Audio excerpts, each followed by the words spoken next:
Here's one of the most original, exciting sections of music I've heard in metal in the last 10 years or so.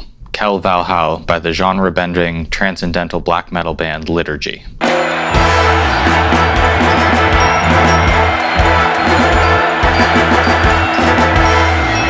It keeps going with this triumphant, over-the-top fanfare texture for pretty much the whole 7 minutes of the piece. There's a lot to talk about here. I'm going to focus on just two aspects, pitch and rhythm, which combine together to create form. From a theoretical perspective, this is something that I'm going to call an unpatterned variable system. By this, I mean that various musical parameters are manipulated within a limited set of possibilities, apparently at random. These show up occasionally in metal. A straightforward example is the start of Meshuggah's EP I, where rhythms lasting 2 or 3 eighth notes are alternated without creating any larger patterns.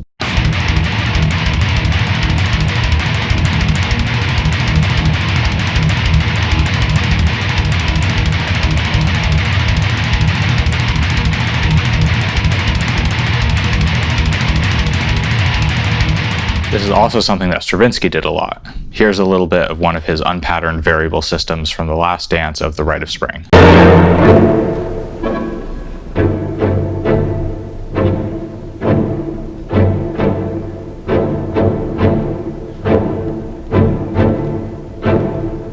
So, back to Liturgy. What are the rules here? I'll talk about pitch first. The basic resting point for this is a perfect fourth dyad from E to A. This is the sound we hear the most.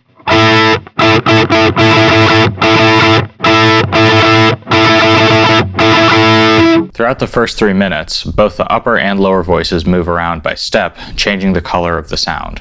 First, there are a few times when the E below moves up to F,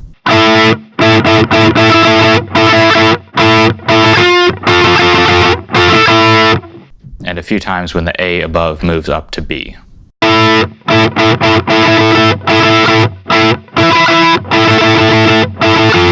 The interesting thing about this system, though, is that while the exact moment of appearance of each of these changes doesn't follow a pattern, there is a general trend. Basically, the possibilities for stepwise motion change over the course of the first 4 minutes. So far, we've had upper neighbor motion in each voice. Eventually, we also get lower neighbor motion in each. First in the lower voice, and then later in the upper voice.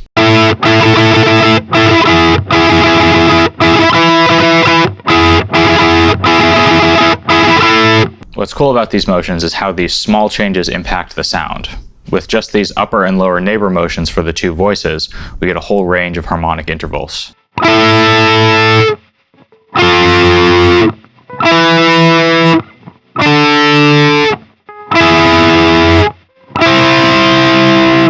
I find that this also affects how I hear tonal center. We're always hearing either an A or an E in one of the voices. However, at the start, when we get the upper neighbors, I tend to hear the A, the upper voice, as the center.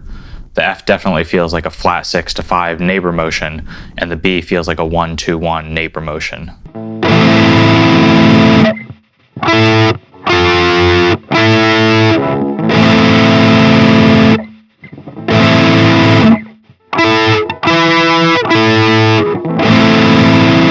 Later on, things are a little less clear. The G sharp in the upper voice definitely feels like we're resolving to an E major triad, but maybe this is 5 in the key of A, and we resolve back to the A. I think it could go either way.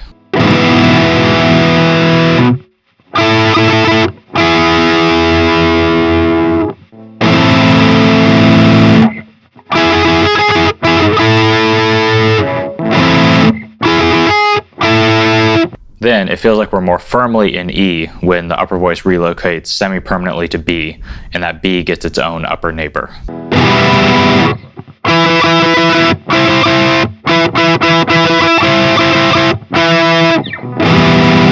Pretty cool. All that is to say 3 things. First, there are patternless variations within the confines of this rigid economical voice leading structure. Second, the apparent rules expand at a few points over the course of the section. First, we only get upper neighbors, then lower neighbors, then an upper neighbor to what was an upper neighbor. Third, all this adds up to subtle shifts across this ostensibly static section. It becomes harder to predict, and the sense of centricity shifts. The same principles are true of rhythm. The section is built from patternless alternations of 3 different 4/4 rhythmic cells, which I'm going to call A, B, and C.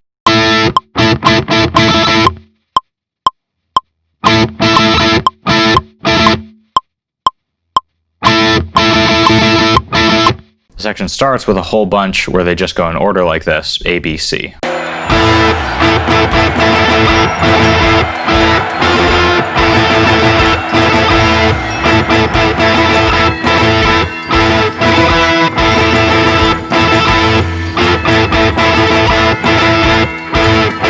But then a wrench gets thrown in. After 4 ABCs, we get an ACA.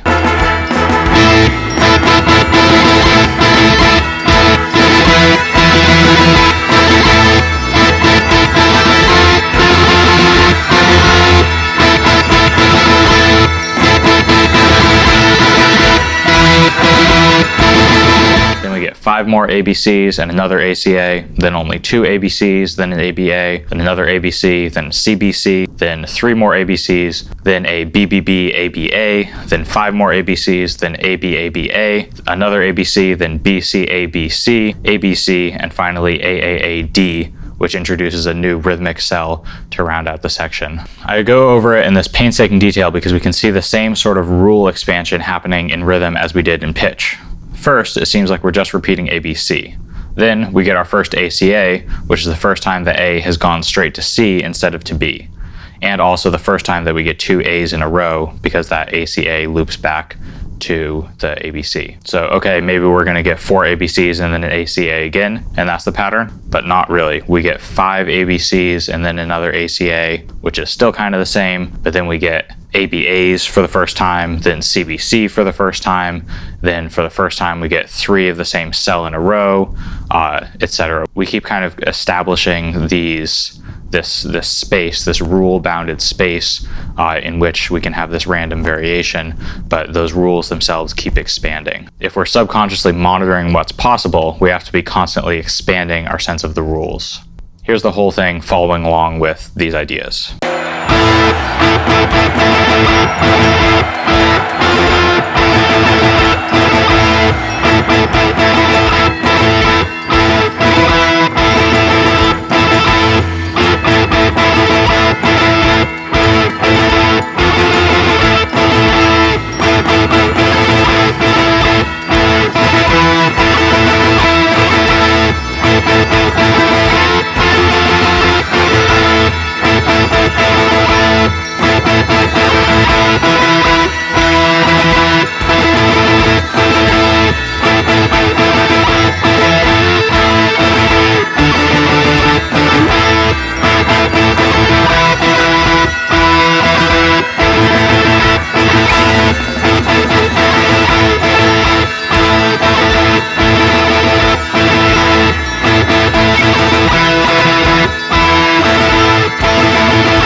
pretty cool. The pitch changes and rhythm changes are not tied to each other, as far as I can tell, and from these limited materials comes a complex, constantly shifting musical surface.